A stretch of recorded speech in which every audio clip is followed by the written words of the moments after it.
Bienvenidas y bienvenidos a un evento de la Academia Mexicana de la Historia en conjunto con la Secretaría de Cultura de Baja California. Nos reúne aquí la ceremonia de ingreso como miembro corresponsal nacional en Baja California de la doctora Araceli Almaraz Alvarado. Un evento que se realiza en el CEART en la ciudad de Tijuana. Tiene ya la palabra nuestro director, el doctor Javier García Diego. Escuchemos.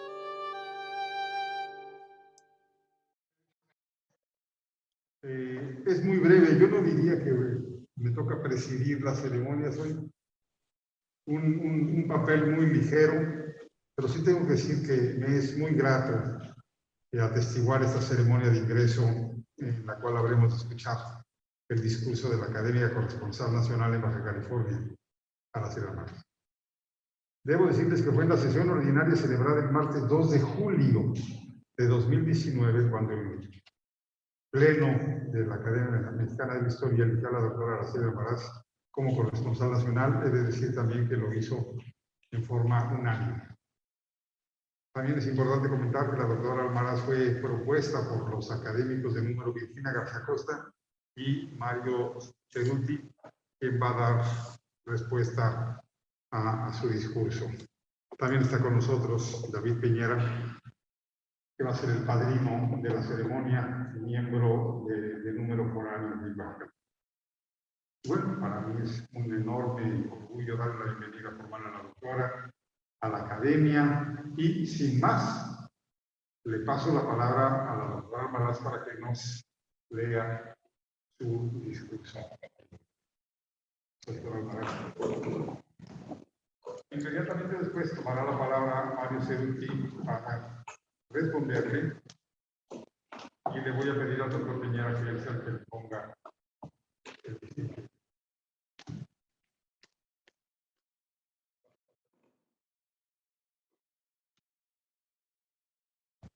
Distinguido doctor Javier García Diego, director de la Academia Mexicana de la Historia. Distinguidos señores, miembros de la Academia que nos acompañan en el presidium, doctor Mario Ceruti y doctor David Piñera Ramírez. Distinguido secretario de Cultura de Baja California, maestro Pedro Ochoa Palacio. Honorables miembros de la Academia de la Historia, amigos y amigas, señoras y señores que nos acompañan presencial y virtualmente. En poco más de 10 décadas, la Academia Mexicana de la Historia ha buscado abrir espacios para discutir, documentar y ampliar los debates sobre los distintos procesos históricos de nuestra nación, sobre nuestras raíces prehispánicas, sobre los grupos novohispanos, sobre aquellos hombres y mujeres que nos condujeron a una nación independiente y moderna. Desde el 12 de septiembre de 1919 hasta el día de hoy, esta corporación se ha fortalecido con las aportaciones de sus miembros de número, corresponsales, eméritos y ahora también distinguidas y distinguidos miembros honoríficos. El siglo XX y lo que va del XXI han brindado momentos excepcionales para el crecimiento de nuestra academia, aunque también momentos de elevada incertidumbre como el que empezamos a vivir en marzo de 2020, con esta pandemia terrible que ha quitado la vida a más de 4.5 millones de personas en el mundo. A pesar de ello, esta gran institución ha mantenido su compromiso de difundir la historia de México a través de numerosos ciclos de conferencias y seminarios. La Academia Mexicana de la Historia, de manera presencial o virtual, ha visto crecer su acervo y debates, incluidas de las regiones de México, por lo que con gran alegría me honra llegar a este momento. Siento una gran emoción y doy agradecimiento público a dos colegas apreciados, a dos colegas que me propusieron para ingresar a tan apreciada institución. En primer lugar, a la doctora Virginia García Costa, referente de mis estudios doctorales, ya que entre 2002 y 2006 ella fue directora de CIESAS y donde mi acercamiento a la historia se volvió más intenso gracias a entrañables colegas como fueron María Eugenia de la O, Teresa Fernández, Luisa Gabayet y mi querida doctora Carmen Castañeda, que se nos adelantó en el camino. En segundo lugar, agradezco al doctor Mario Cerutti por esta nominación. Y también a los miembros de Número que valoraron mi trabajo en un campo de la historia aún más joven que otros y que respaldaron dicha nominación.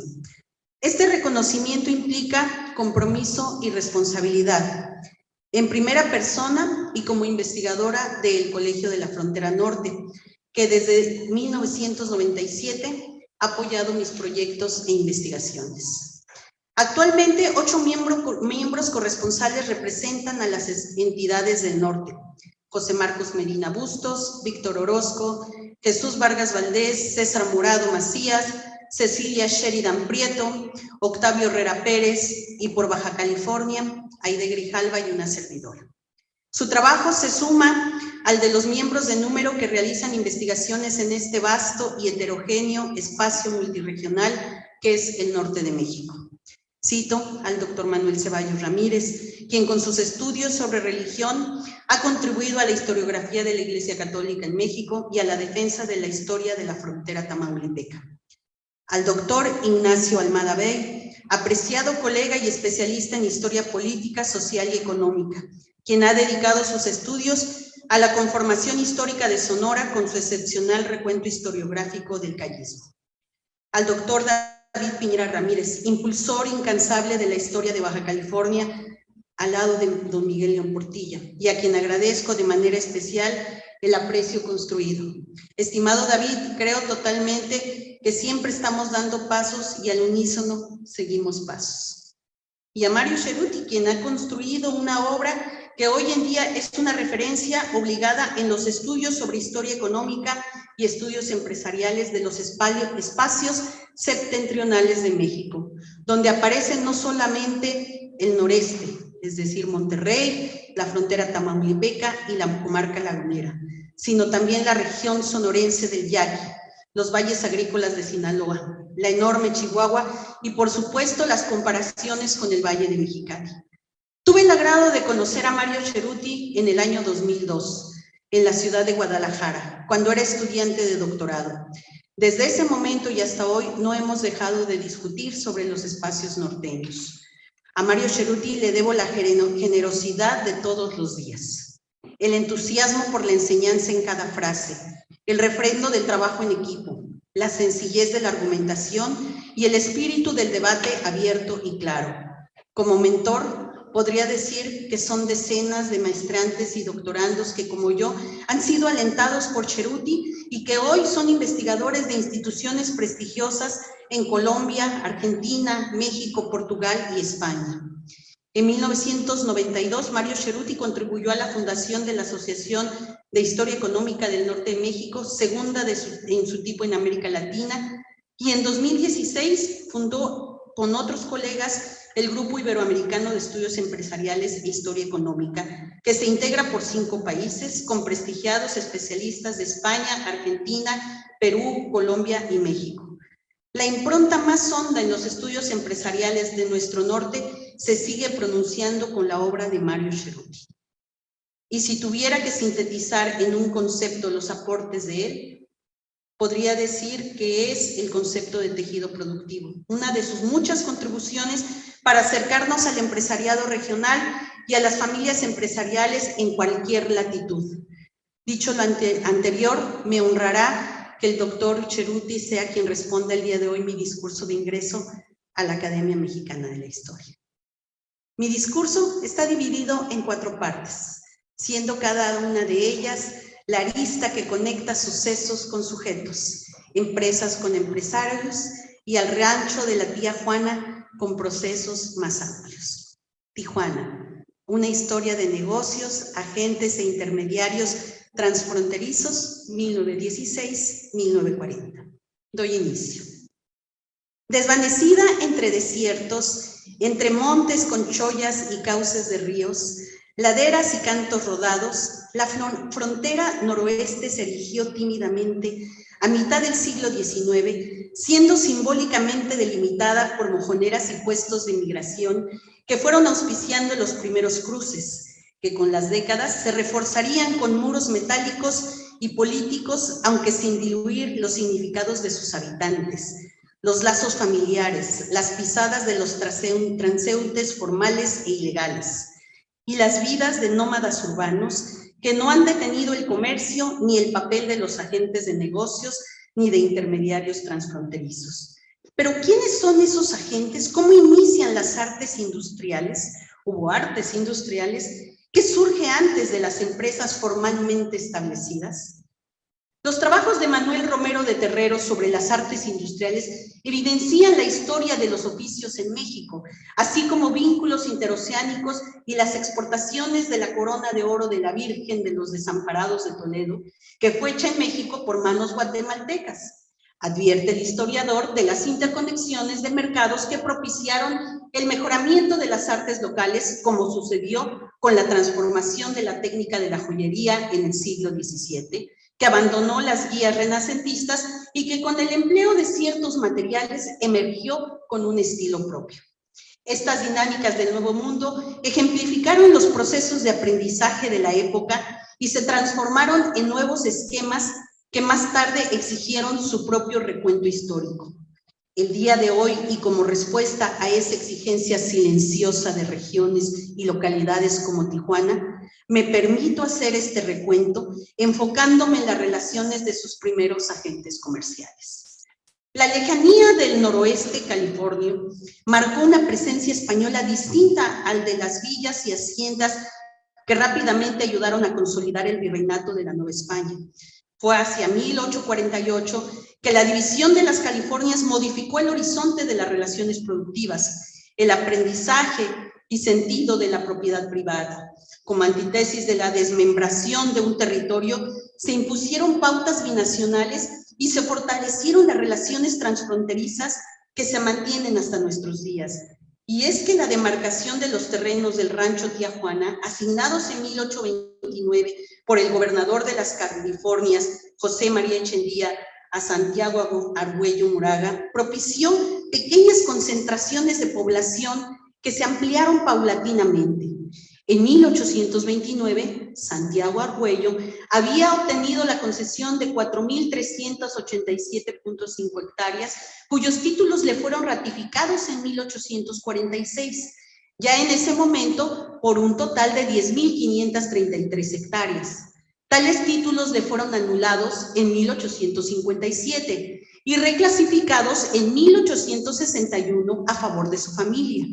Con el registro público de Ensenada habilitado desde 1871, el reconocimiento de las propiedades en la zona comenzó un lento proceso de registro en la sección primera con acciones de compraventa, titulaciones y registro de minas en Real de Castillo. Con el establecimiento de la aduana fronteriza en 1874, los cruces se intensificaron. No obstante, la disputa por los terrenos seguiría presente.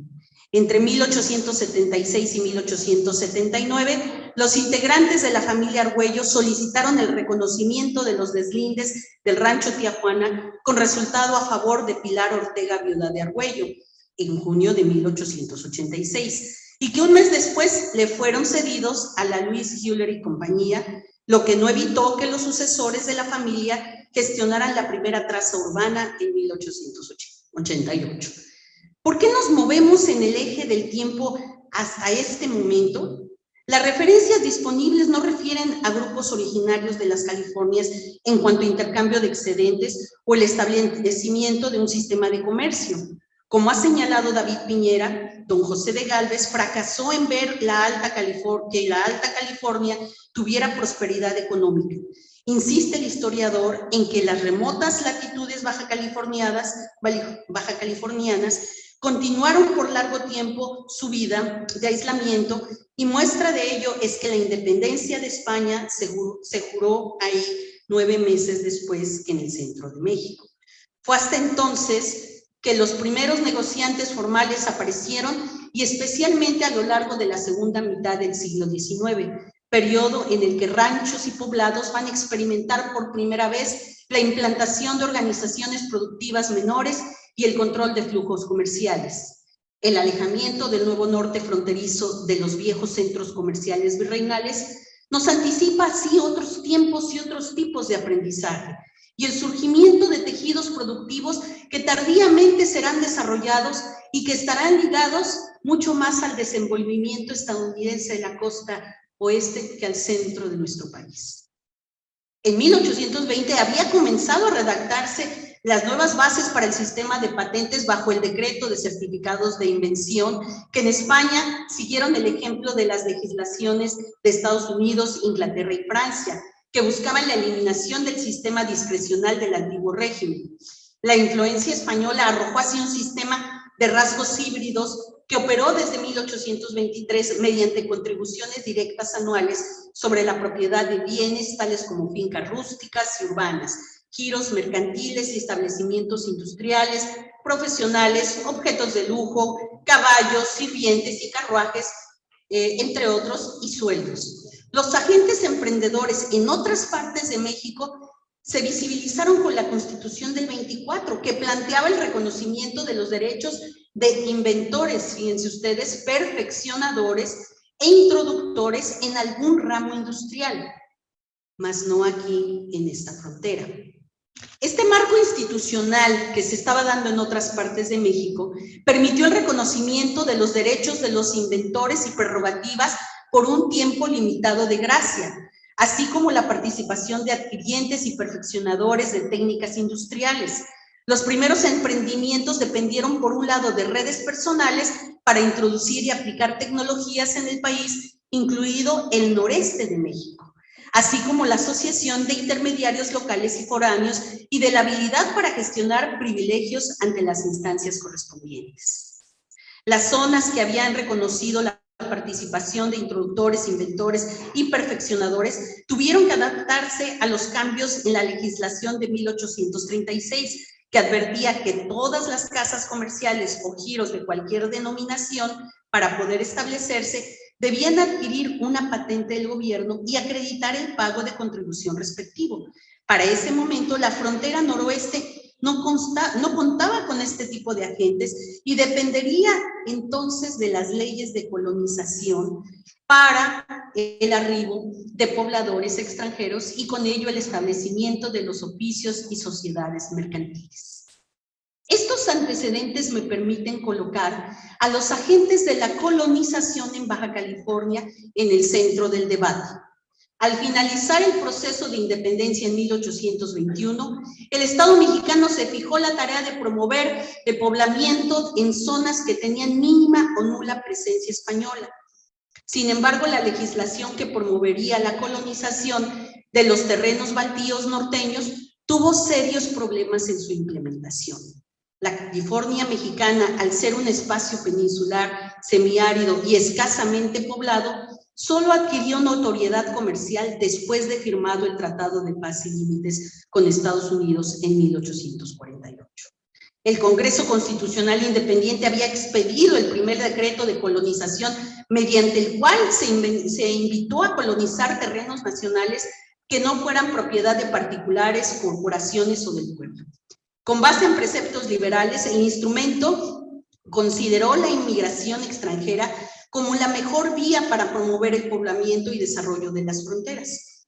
Entre las restricciones del decreto se encontraba una franja de 100 kilómetros a partir de las marcas limítrofes donde las concesiones no podían asentarse. Al amparo de dicha legislación se otorgaron tierras y se establecieron algunos ranchos, como sucedió con la concesión de Texas otorgada inicialmente a Esteban Austin. En las Californias, personajes como Santiago Argüello Moraga buscaría la ratificación de títulos previamente obtenidos. En 1830 se decretó una segunda ley específicamente para dotar terrenos en el norte del país. No obstante, los conflictos internos y la separación de Texas en 1836 y la consecuente anexión de dicho territorio a Estados Unidos en 1845 impidieron que la legislación se habilitara plenamente. 3 años más tarde, en 1848, se creó la Dirección de Colonización e Industria, que debía administrar las concesiones e impulsar las actividades productivas.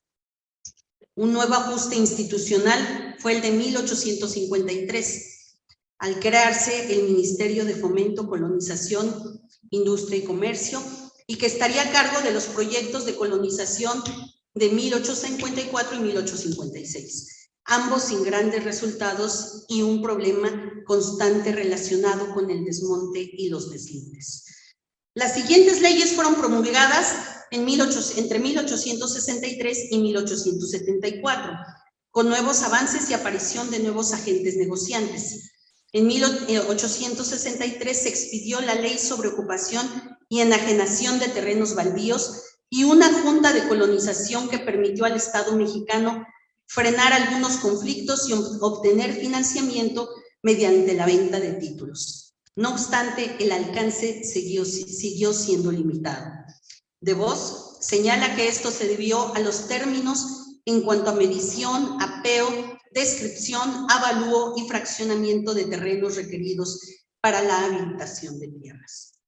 El sostenido fracaso de la legislación para alentar la colonización en los terrenos del noroeste de México dio pocas certezas a concesionarios antiguos como los Argüello. El todavía frágil Estado mexicano se vio obligado a incluir el deslinde, habilitación de terrenos, y la colonización como dos actividades separadas. Con estas modificaciones se presentó la Ley General sobre Colonización de 1875, cuarta en su tipo, y el Decreto sobre Colonización y Compañías Deslindadoras. Para este momento, las compañías colonizadoras deben considerarse como los principales agentes negociadores, además de las comisiones del Estado mexicano para llevar a cabo las tareas de deslinde. En el caso de los agentes privados, estos recibirían en donación, fíjense ustedes, la tercera parte del total de terrenos concesionados para el deslinde. En el caso de los derechos de colonización, al cederse a empresas particulares, el Estado mexicano se comprometía a otorgar subvenciones para las familias en gastos de viaje y subsistencia durante el primer año, los aperos de labranza y los materiales de construcción. Estos primeros concesionarios constaron al erario y no siempre fueron exitosos con sus compromisos. Pero más allá de los limitados alcances, resalta la capacidad de intermediar para crear sociedades mercantiles con los títulos obtenidos.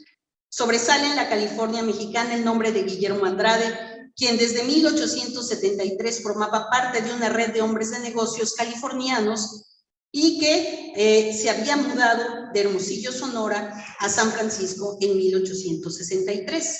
Este personaje fue uno de los más importantes concesionarios e inversionistas mexicanos de nuestra región.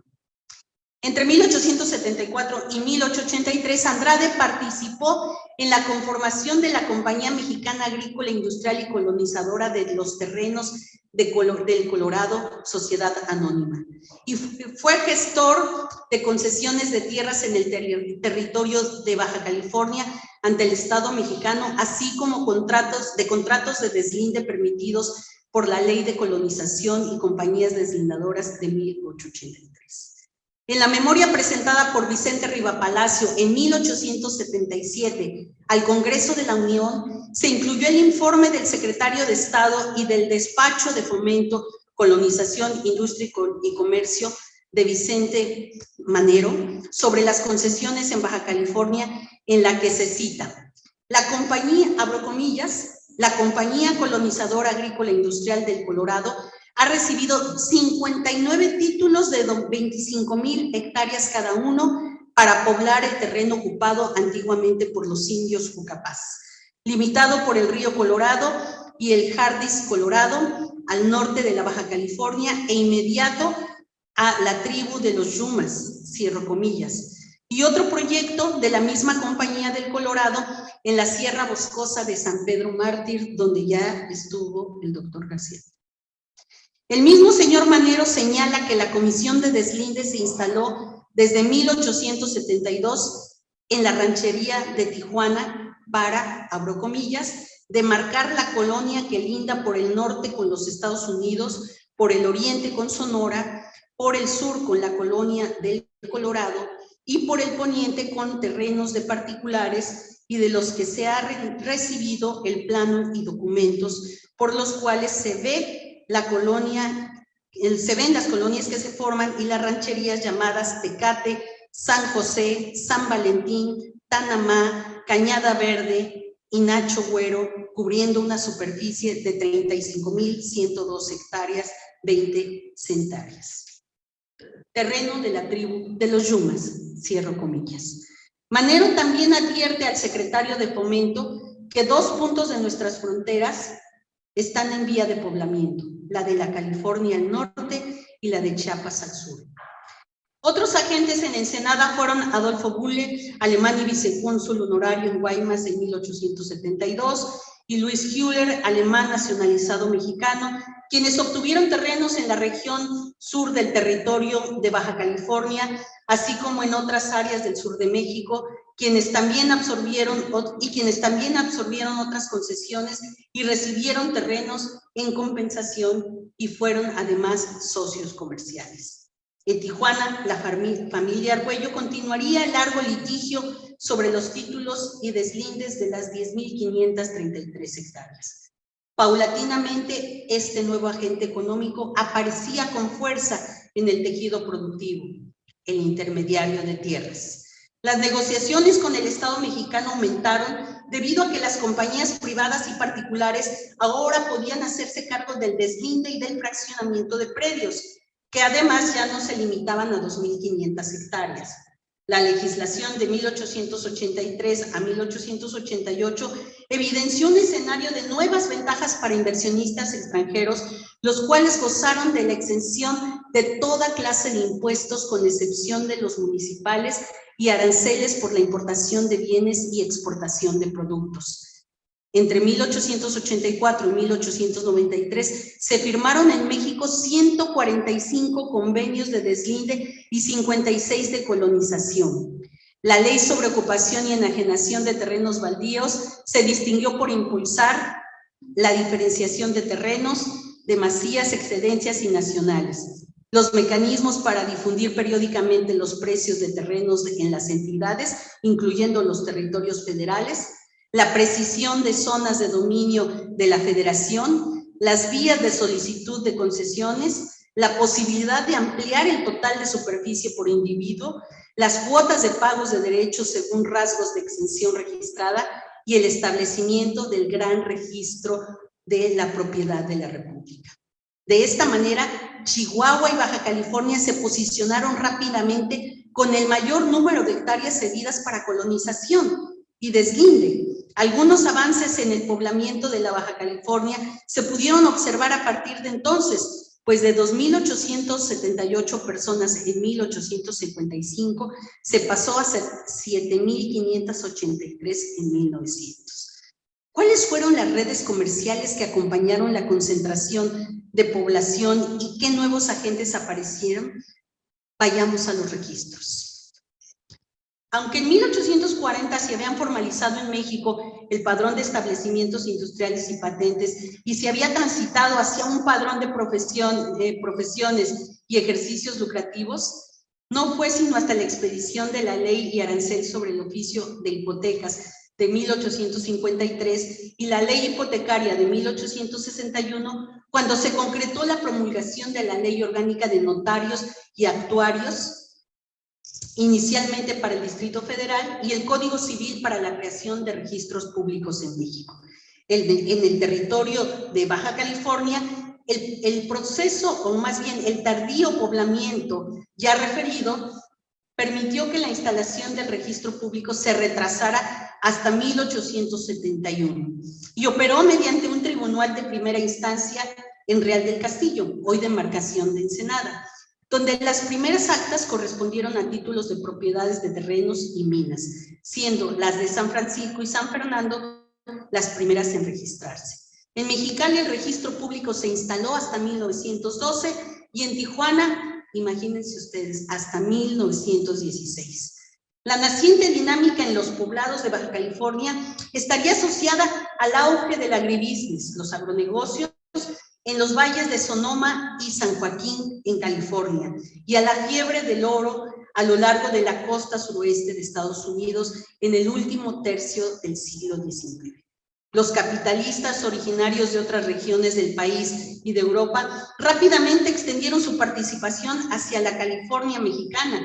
Allende la frontera, las pequeñas concentraciones se asentaban en el rancho Tía Juana, en el monumento y el predio de Jesús María. Los pobladores estaban conectados por caminos y puentes, incluyendo el camino hacia la aduana fronteriza desde 1874. Como bien ha señalado Piñera y Ortiz, las pocas familias pioneras que habían emigrado a las Californias desde fines del siglo XVIII, incluso a lo largo del XIX, siguieron unidas en la región.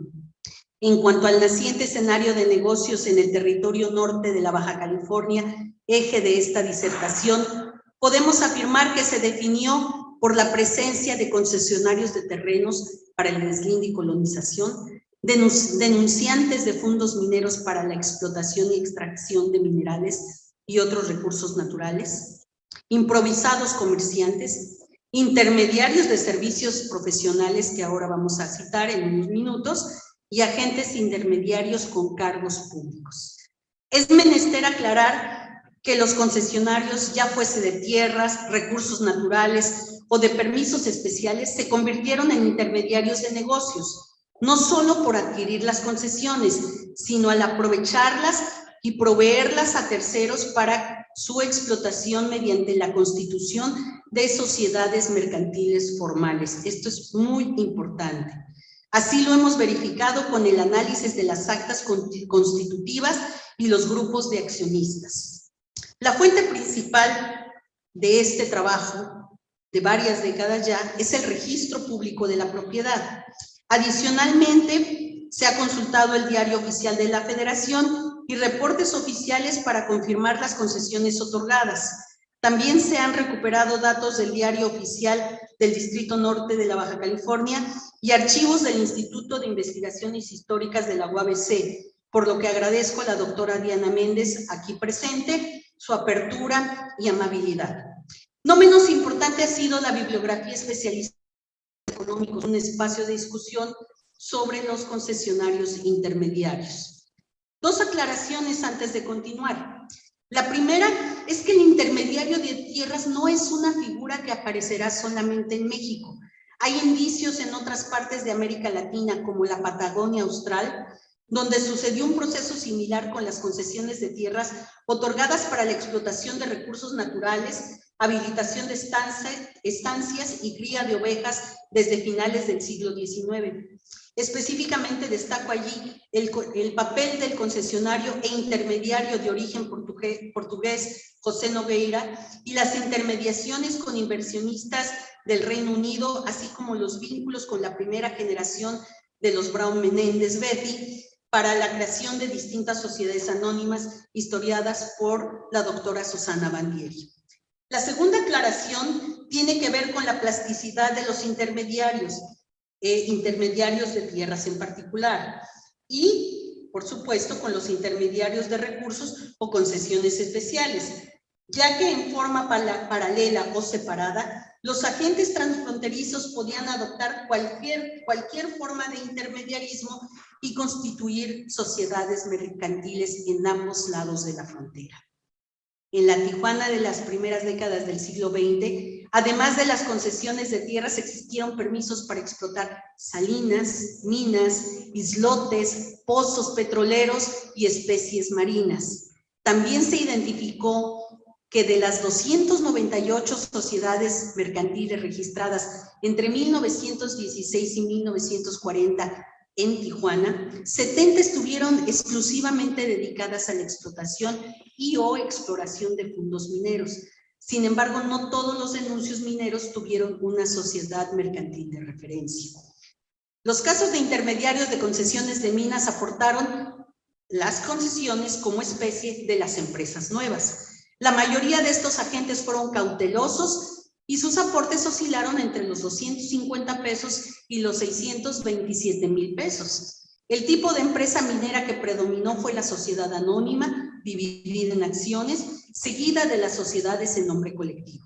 La exploración y explotación se asoció al cuarzo, la piedra, el fierro, el petróleo, la magnesita, el nitrógeno, el sulfito de cal, el yeso y el manganeso. Estos fueron algunos de los materiales que específicamente fueron incluidos en el objeto social en las actas constitutivas. Entre los accionistas extranjeros que no eran estadounidenses solamente, figuran también italianos, argentinos, suecos e ingleses que llegaron a esta ciudad, bueno, a este poblado en aquel entonces. Pasemos a otro tipo de intermediario, que es el de los concesionarios de servicios especiales. Esto va a resultar interesante. Los intermediarios por concesión nos hacen volver rápidamente a los litigios de los terrenos del rancho Tijuana a fines de 1880, cuando las concentraciones de escasos pobladores impulsaron los primeros negocios informales en atención a los visitantes que llegaban en carreta procedentes de California, en particular del Hotel Coronado. El hallazgo de aguas termales alentó la oferta rústica de lo que se denominó Tijuana Hot Springs, y por ahí aparece en alguna de las imágenes esas primeras casas de los Hot Springs. Alejandro Argüello fue uno de los solicitantes del permiso para la explotación de aguas termales con fines curativos en el paraje Aguacaliente en 1924. Ratificado después este título a nombre de Abelardo L. Rodríguez en 1926. Un segundo tipo de intermediario fue el que se unió a la inauguración de la Panamá California Exposition en 1915 y que detonaría no solo la venta de curiosidades, sino otros servicios de recreación gracias al posicionamiento de San Diego en el escenario mundial. La Tijuana Fair, o feria típica mexicana, se convirtió entonces en un atractivo binacional. En medio de los negocios transfronterizos, se intermediaban permisos, servicios de transporte, información en torno a la administración de hipódromos, hoteles, clubes deportivos, corridas de toros y casinos. Entre 1916 y 1940 se registraron públicamente 20 empresas dedicadas a estos giros. Y en todos los casos se trató de sociedades mercantiles con al menos un accionista de probada trayectoria en los negocios y de origen estadounidense o de Europa. Con los intermediarios por concesiones de servicios especiales convergieron los intermediarios profesionales, que eran aquellos actores capaces de gestionar todo tipo de permisos en México para responder a pleitos y cobranzas, conducir todos los trámites legales de las sociedades en México, así como incluso establecer o tener algún cargo público. Se trató de agentes especiales que no necesariamente fueron accionistas principales, pero que fueron indispensables para operar las sociedades mercantiles en Tijuana. Un referente es el caso de la Compañía Mexicana del Aguacaliente. El general Abelardo L. Rodríguez, siendo gobernador del Distrito Norte de Baja California, gestionó la compra de los terrenos del paraje Aguacaliente el 2 de junio de 1926. Asimismo, preparó un viaje a México con un grupo de personas, entre las que se encontraban Will Bowman, conocido también del general Álvaro Obregón, y este viaje se realizó el 11 de noviembre. Ese año, Rodríguez pediría a Bowman la propuesta también del negocio de Aguacaliente, y 5 meses más tarde, en abril de 1927, al contar ya con los títulos del paraje, Bowman sería invitado por el gobernador para organizar dicha compañía. Por su parte, Bowman le había enviado a Rodríguez una misiva con datos sobre el cruce fronterizo de personas y vehículos del 17 de marzo al 10 de abril para proyectar el éxito del nuevo negocio. Bowman reportaba que en un mes habían ingresado a Tijuana por la garita de San Isidro poco más de 200,000 personas y casi 60,000 vehículos. El proyecto turístico de Bowman inició el 2 de julio de 1927, ofertando carreras de perros y otros juegos y diversiones. Para llegar con éxito al inicio de las actividades de la Compañía Mexicana del Aguacaliente, la gestión de Abelardo L. Rodríguez se desplegó como intermediario en 3 momentos. El primero, al protocolizar la compra de los títulos del paraje Aguacaliente, como ya comenté, el 2 de julio de 1926, Alejandro Argüello. En el segundo momento, al solicitar la ratificación de los derechos sobre las aguas termales, que también ya mencioné, y que no tuvo problemas, y y que fue ratificada a su favor en el Diario Oficial de la Federación el 8 de noviembre de 1926. El tercero y más interesante lo narro a continuación. Al obtener la titulación de 243 hectáreas de terrenos, uno puede pensar que simplemente fue una gestión para obtener estos títulos a nombre de Abelardo L. Rodríguez, pero no. Abelardo impulsó una red estratégica de gestores e intermediarios, es decir, no solamente fue intermediario, estableció una red de intermediarios conformada por José María Tapia, diputado federal, Juan R. Plat, tesorero general de Ferrocarriles Nacionales, el licenciado Octavio Andrade, jefe del Departamento de la Secretaría de Agricultura y Fomento, Trinidad Sánchez Benítez, encargado de la Comisión Nacional de Irrigación, el ingeniero Luis León, secretario de Agricultura y Fomento, y el ingeniero José Loreto Favela, agente general de la Secretaría de Agricultura y Fomento. Los buenos oficios de cada colaborador se reflejaron en la firma de los títulos a nombre del general Rodríguez el 10 de enero de 1927 y la entrega de estos en Mexicali el 6 de abril del mismo año. 3 meses después, Rodríguez arrendó los terrenos a Bowman para que su compañía empezara a funcionar en el mes de julio, cuyos permisos fueron gestionados en México por Juan R. Plata. Otros intermediarios también hicieron posible nuevas sociedades, no fue solo el caso de Abelardo L. Rodríguez, pero sí uno de los más importantes.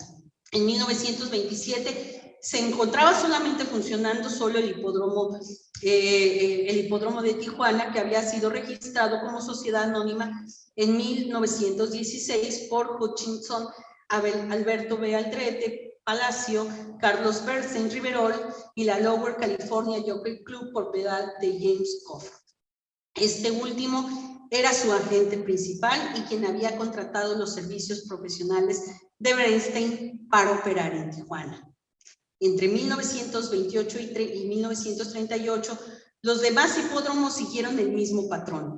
Recurrieron a intermediarios profesionistas para fungir como apoderados, intérpretes y gestores. Los registros evidencian que estos intermediarios llegaron a ser accionistas minoritarios, gerentes generales y administradores, incluso fundadores de sus propios negocios. En todos los casos se trató de sociedades anónimas. Los intermediarios de servicios financieros fueron también otro agente importante en estos momentos.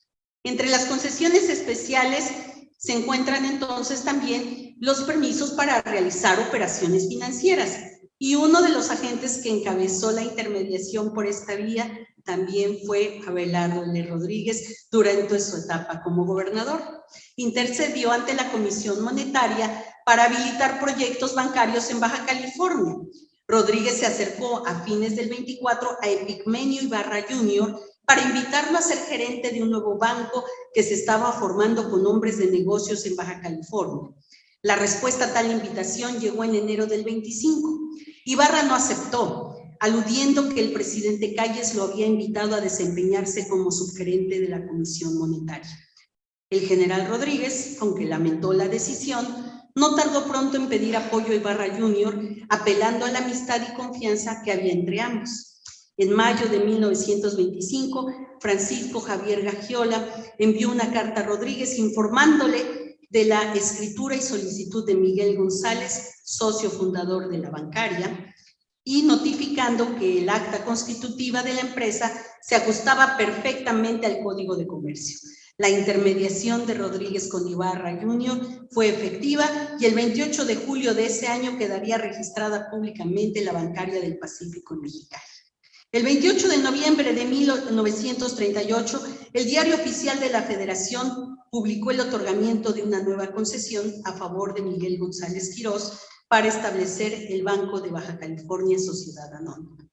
Como información adicional, es que esta frontera, lejos de ser una región desolada, se convertía día con día en un espacio pujante cuyas actividades agroindustriales y de servicios se hallaban conectadas directamente con la California estadounidense, y demandaban todo tipo de servicios, especialmente para el flujo de dinero, mercancías, provisiones, materiales, maquinaria y equipo.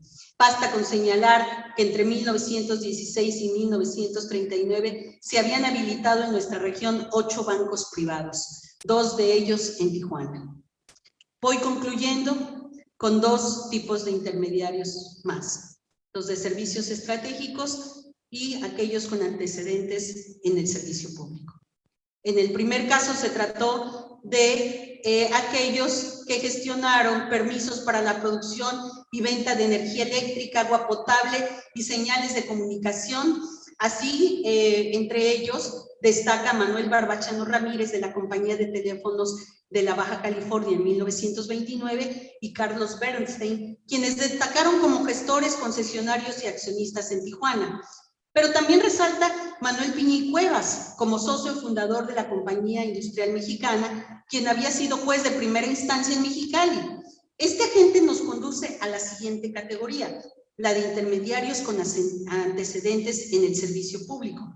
La posición de Piña y Cuevas, como la del propio Abelardo L. Rodríguez y otros empleados y exempleados públicos, confirman que con regularidad los servidores públicos buscaron establecer negocios. Estos agentes intermediarios destacan por su capital social, el conocimiento requerido para habilitar sociedades mercantiles, especialmente el conocimiento de las leyes mexicanas cuando se trató de los abogados, y el idioma inglés. En Tijuana podemos destacar agentes de aduanas, agentes de seguridad pública, expresidentes municipales, jueces de primera instancia, así como exempleados y empleados públicos con puestos menores que impulsaron sociedades mercantiles, aunque no todos fueron intermediarios. Pero no solo se trató de mexicanos de origen estadounidense, sobresalen los nombres de Will Bowman, William Clayton, Harry L. Titus y Hutchinson, quienes habían tenido puestos públicos y habían desarrollado empresas en distintos momentos de sus vidas. Antes de concluir con este recorrido, quiero rápidamente mencionar los efectos multiplicadores de los servicios turísticos en la oferta gastronómica, la música, la venta de bebidas alcohólicas y otras actividades de ocio.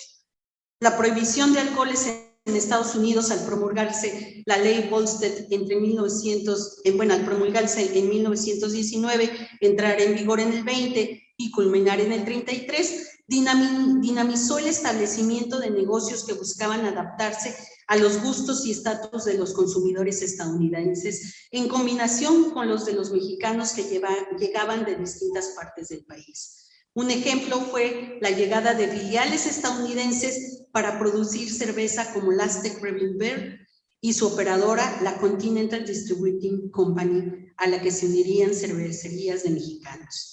El rancho Tijuana experimentaba así un desenvolvimiento empresarial sin precedentes en su área transfronteriza, donde el peso de los negocios formales se reflejó en la constitución de la Cámara Nacional de Comercio de Tijuana en 1926 y que llegó a ser la principal vía de representación y gestión empresarial.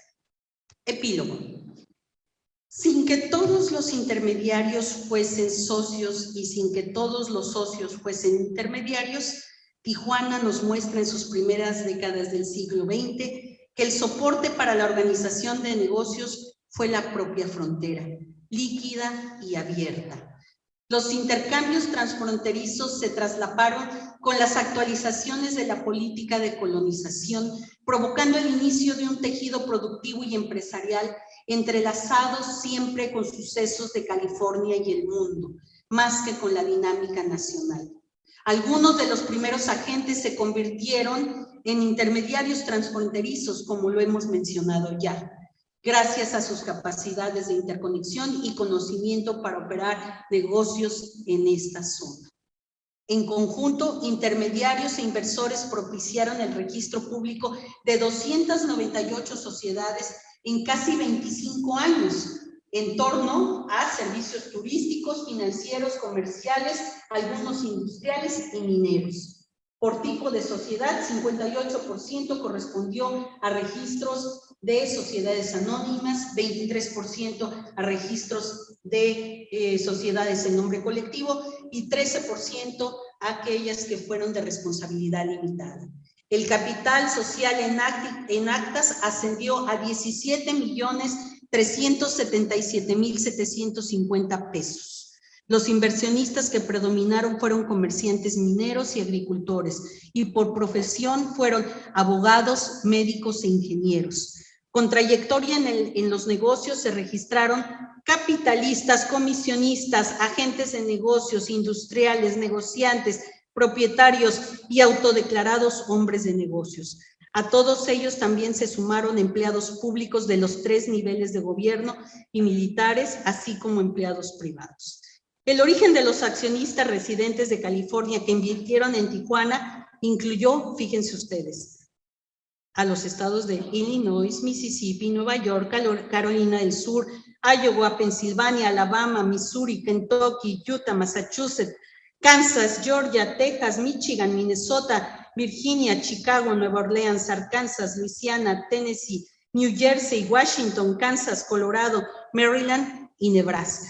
Procedentes de Europa, los hombres de negocios que llegaron a Tijuana fueron de origen inglés, italiano y español de manera predominante. De Asia, la comunidad de chinos registró una veintena de negocios en Tijuana, muy diferente a lo sucedido en Mexicali.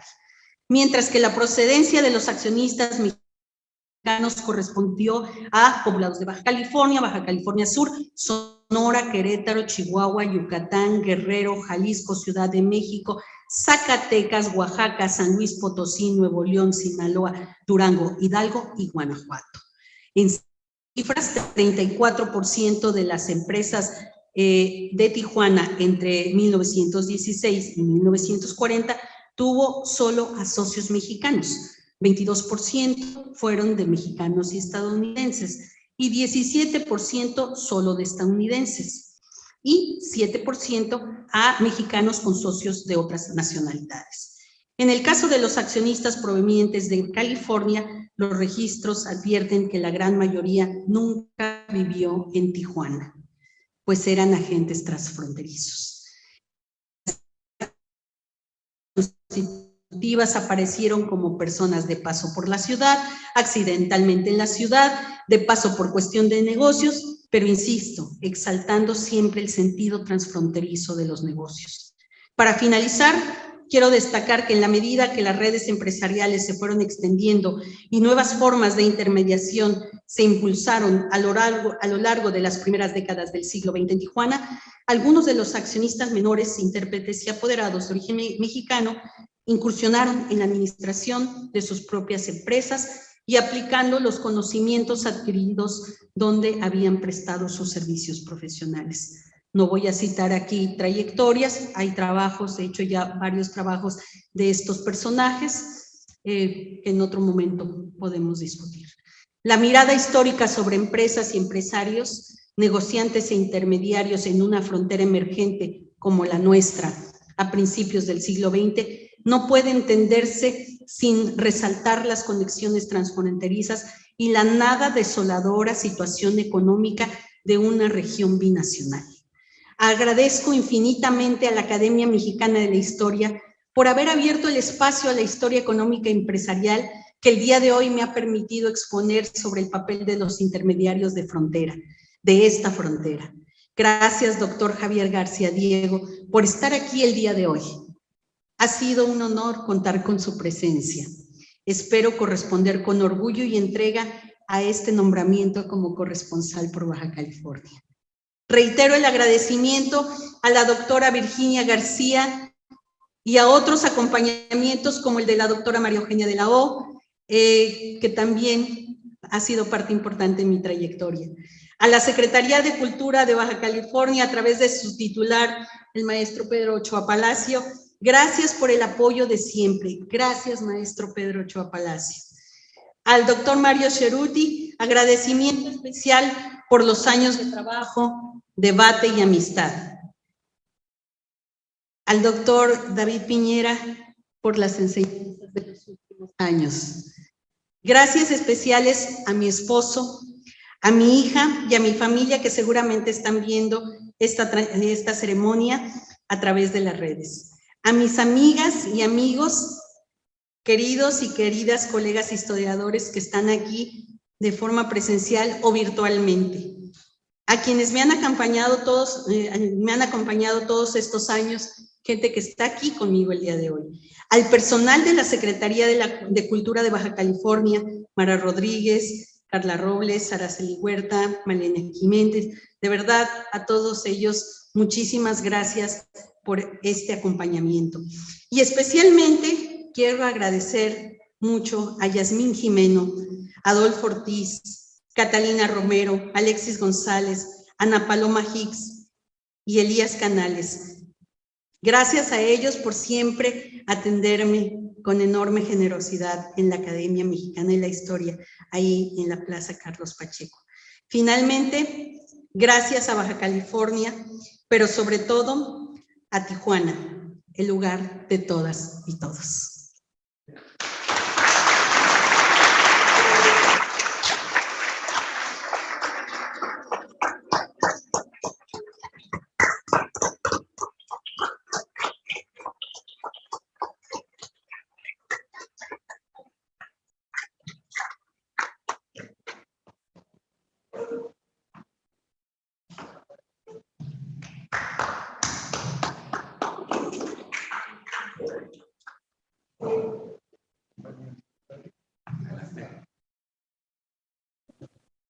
Bueno, muy brevemente, después de este magnífico discurso de ingreso, pues corresponde la respuesta al mismo. Le pido al doctor Marichuelo que proceda en consecuencia. Bueno, muchas gracias.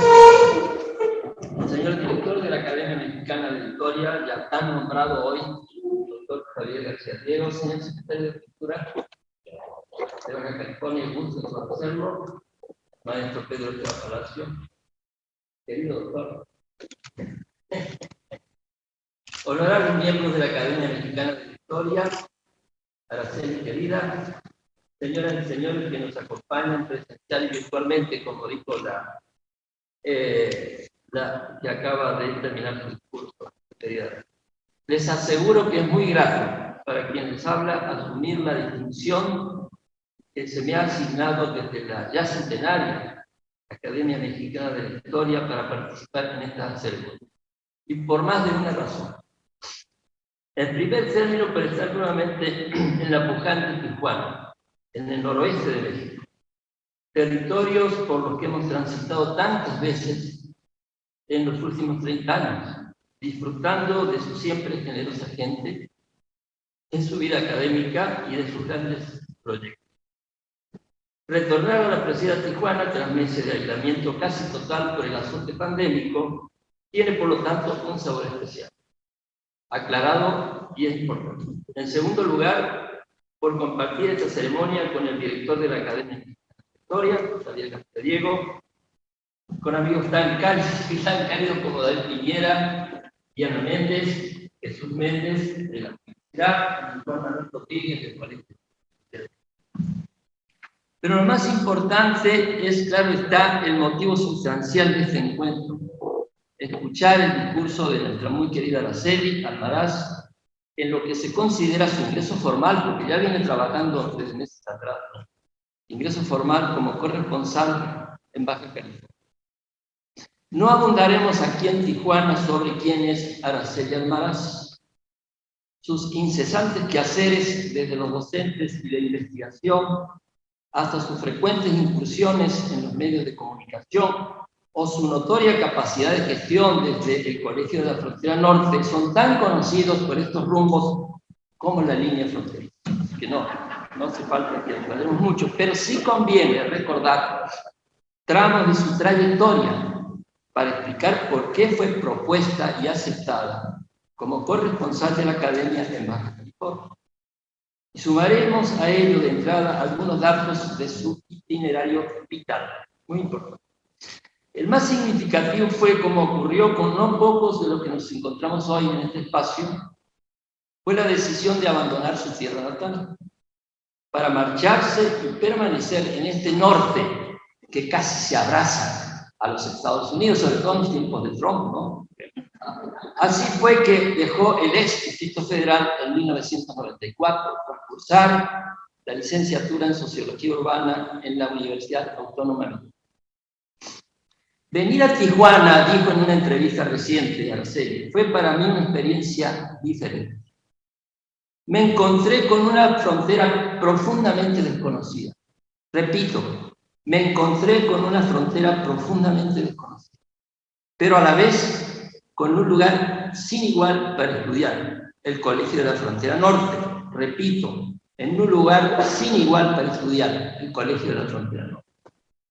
Y como había sucedido décadas atrás con David Piñera, que arribó en autobús desde Guadalajara, ¿verdad?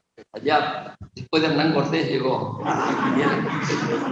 Con Mario Cerruti, nacido en tierras australes, y como tantas y tantas colegas, algunos que están acá, ya no se movió del norte, de su inimitable, áspera, vibrante y algo insondable frontera.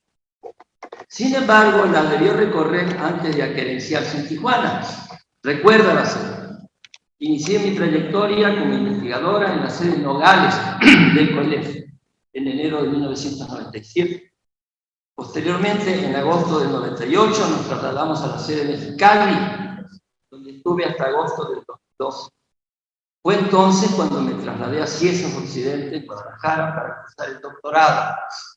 En el 2005 volví al colegio, al college, a su departamento de estudios sociales, y ahora sí, en la sede de Tijuana, donde he permanecido hasta ahora. Cierro con eso. Ya tenemos desde febrero del 2007 a la joven doctora Araceli Almaraz. Obtuvo el grado en Ciencias Sociales en Ciesas Occidente, en Guadalajara. Su tesis se llamó Origen y Continuidad de los empresarios de Mexicali, entre 1912 y 1939, tema que en parte lo ha tratado. Cito el título de la tesis porque fui invitado como lector externo y estuve en su defensa doctoral. Desde entonces y hasta hoy, durante 15 años, Araceli Almaraz ha compartido con quienes habla numerosos proyectos de investigación, seminarios, publicaciones, coordinación de actividades, ya en el norte y ya en otras latitudes de México, de América Latina o Europa. Han sido 15 años muy fructíferos para la ahora corresponsal de la academia. Cito algunos. Ingreso en el 2008 al Sistema Nacional de Investigadores, en el que tiene actualmente el nivel 2, libros de autora, libros colectivos, artículos, colaboración con revistas mexicanas y extranjeras, viajes y mucha gestión. Ya se van a enterar. Porque Araceli también ha comprobado una notable capacidad de gestión, mérito que no siempre pueden compartir otros actores del mundo académico. Interesa aquí indicar algunos casos de carácter institucional de los que ha sido testigo. Su coordinación en México del Grupo Iberoamericano de Estudios Empresariales y Historia Económica, que agrupa colegas de 5 países latinoamericanos y España. Su liderazgo en la Asociación de Historia Económica del Norte de México, que comandó en el bienio 2010-2011.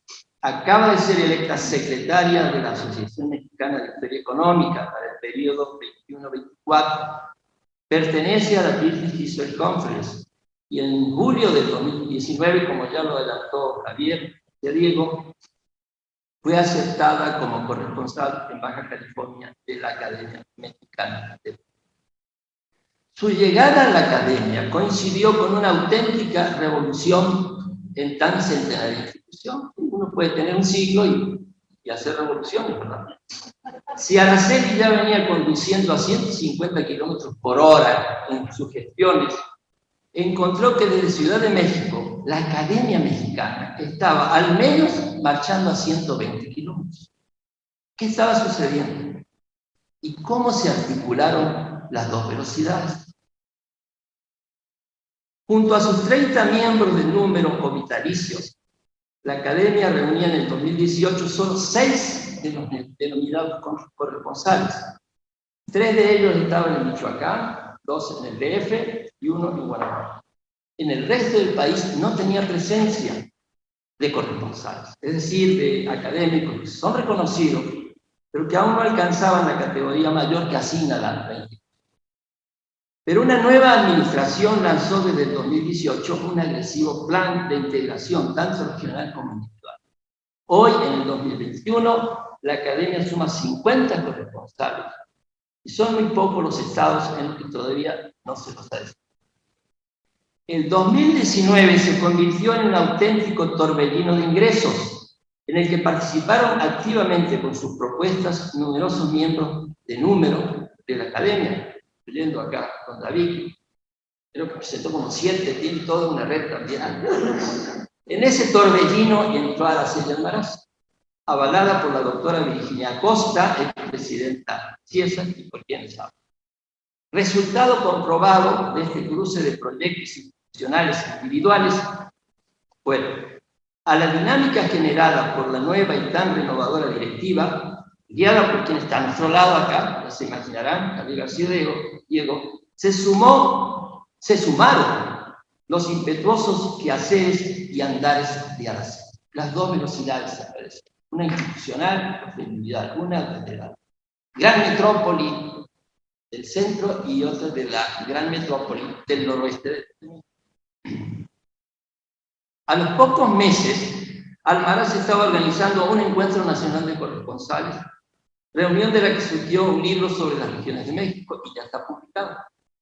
Sentó a las bases con otros colegas para un segundo evento que tendrá lugar en Guadalajara a mediados de octubre y puso en marcha los denominados diálogos desde la Academia Mexicana de la Historia, una serie de entrevistas, de las cuales ya lleva 15, duran 2 horas, saquen la cuenta. La número 16, les adelanto, se emitirá el viernes 8 de octubre, y el entrevistado es Javier García Diego, se lo pueden ir felicitando desde ya.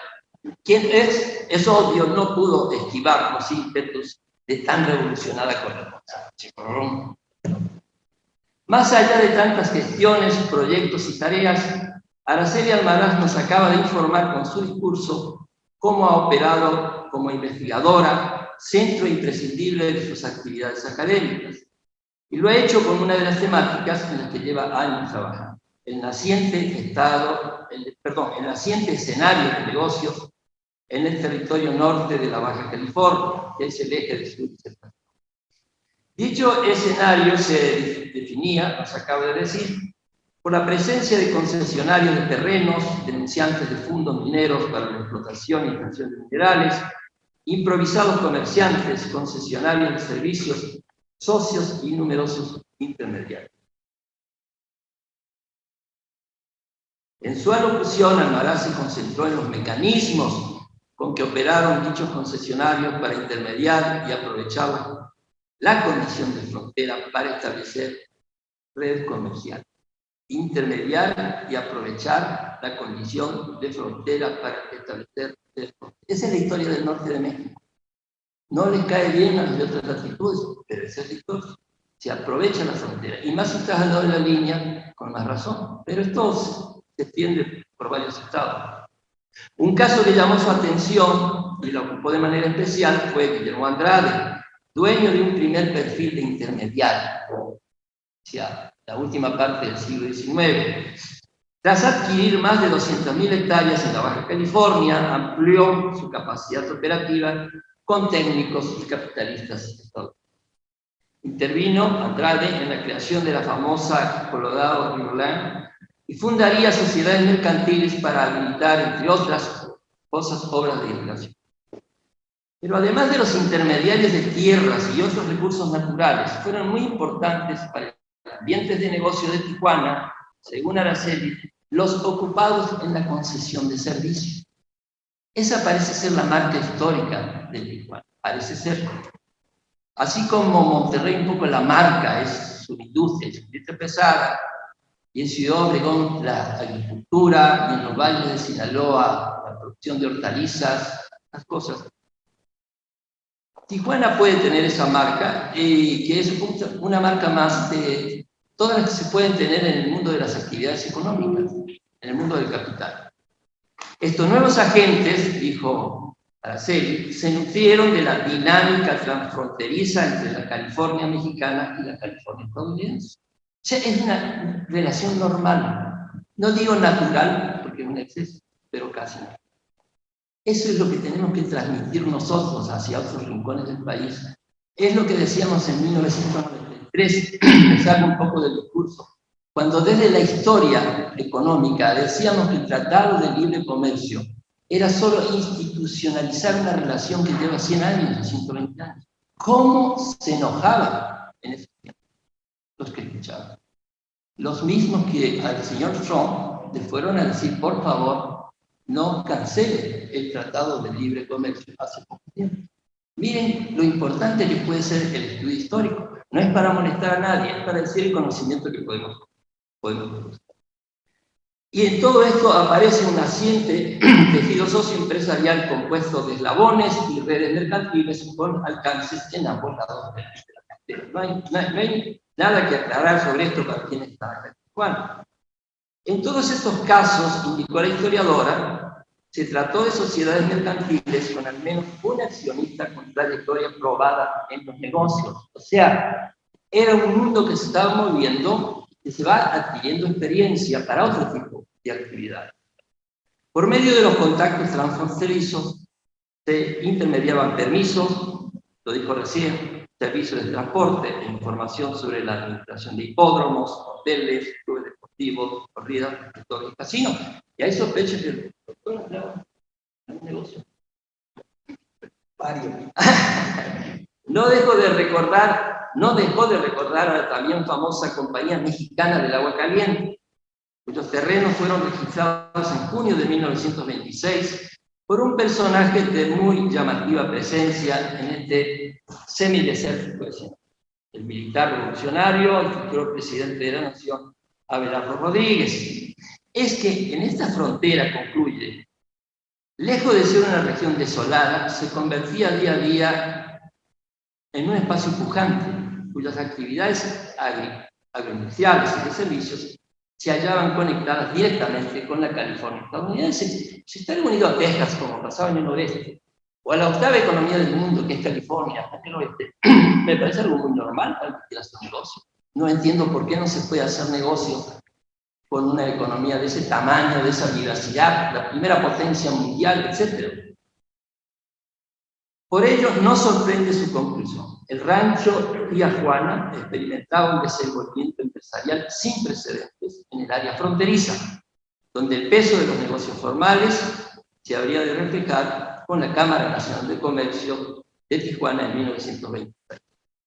Buena parte de estas inferencias y conclusiones coinciden con los conocimientos que desde hace más de 30 años ha generado la red de investigadores agrupados en la Asociación de Historia Económica del Norte de México, difundidos en centenares de publicaciones y expuestos en decenas de encuentros nacionales e internacionales por medio de ponencias o conferencias. Por todo ello, que me permito cerrar estos comentarios a su discurso de dos maneras. La primera podrá quedar registrada en la publicación oficial de estas palabras que se estila realizar en la academia. La segunda tiene otro sentido. La vamos a cambiar de lugar. Lo primero, y como se requiere, es dar la más cálida bienvenida a Araceli por concretar hoy su ingreso formal, porque ya, a la centenaria Academia Mexicana de Historia como corresponsal en Baja California. Congratulaciones. Lo segundo, felicitarla en nombre de las 5 decenas de colegas que integran nuestra Asociación de Historia Económica del Norte de México. Y saludos para ella de los 11 estados que agrupa la asociación. Baja California, por supuesto. Baja California Sur, Sonora, Sinaloa, Chihuahua, Durango, Zacatecas, Coahuila, Tamaulipas, San Luis Potosí, 1 millón de kilómetros cuadrados. Saludos muy afectuosos llegan para Araceli desde todos esos rincones norteños, pero también una solicitud. Aunque bajes un poco la velocidad, prosigue trabajando como lo has hecho antes.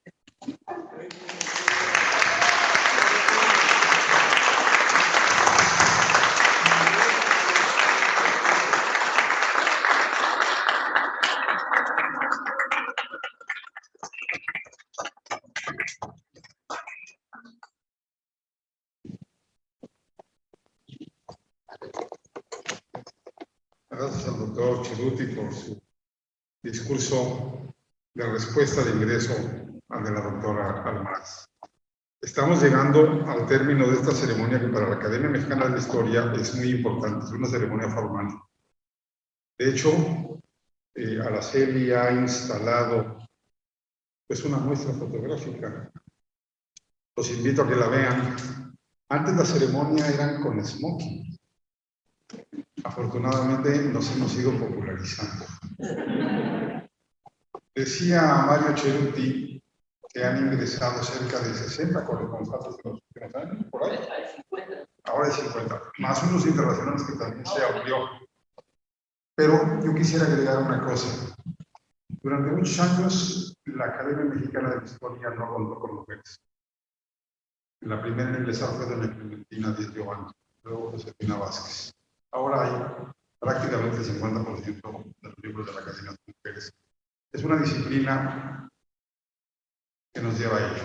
La mitad de los practicantes de historia, del territorio nacional, y yo diría que del mundo, son mujeres. Así que vamos a seguir por esa línea. Queremos ser una Academia Mexicana de la Historia, y no simplemente capitalina, y queremos reflejar lo que realmente se hace en todo el territorio, hombres y mujeres sin distinción alguna. No es tema para la Academia Mexicana de la Historia de la presencia femenina.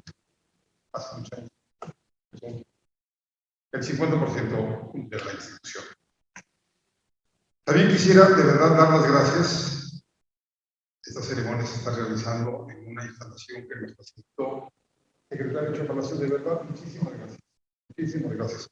Firmamos hace unos meses un convenio para incrementar las relaciones entre la Academia y Baja California en general, en particular con la Secretaría de Cultura.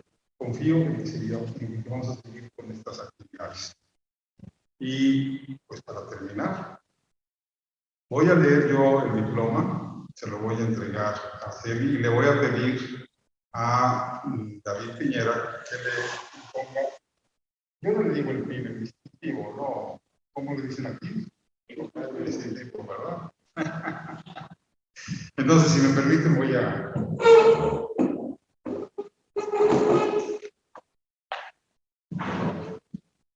hablar fuerte para que, porque se está esto grabando, ¿no? Sí. La Academia Mexicana de la Historia, correspondiente de la Real de Madrid, ha admitido en la clase de académica corresponsal a doña Araceli Almaraz Alvarado, Baja California, en atención a sus méritos y en reconocimiento a su destacada trayectoria académica, en testimonio de lo cual mandó expedirle este título. Ciudad de México, 28 de septiembre de 2021, firmamos Javier García Diego como director y el secretario Rodrigo Martínez Barax, que está en Ciudad de México. Araceli, si quieres te lo entrego.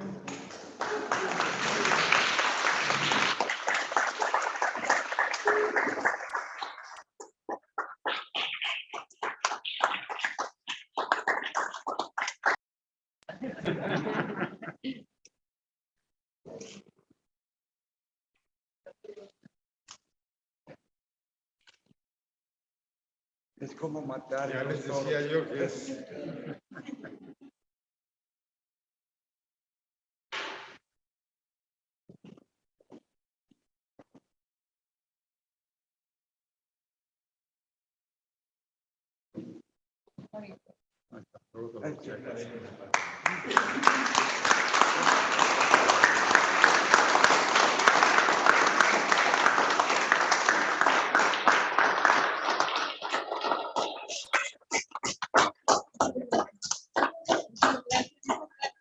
Vamos a pasar a la narrativa visual para que conozcan un poco más de lo que es la Academia Mexicana de la Historia, sus 102 años, y también tenemos un vinito, un ambigú, para que podamos brindar pues por este día y porque están ustedes el día de hoy acompañándome aquí en este importante momento para mí. Gracias.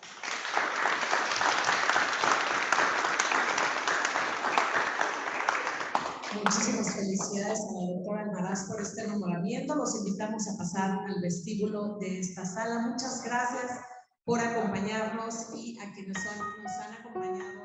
De esta manera llegamos al final de la sesión solemne con motivo de el ingreso como miembro corresponsal nacional de la doctora Araceli Almaraz Alvarado, nuestra corresponsal en el estado de Baja California.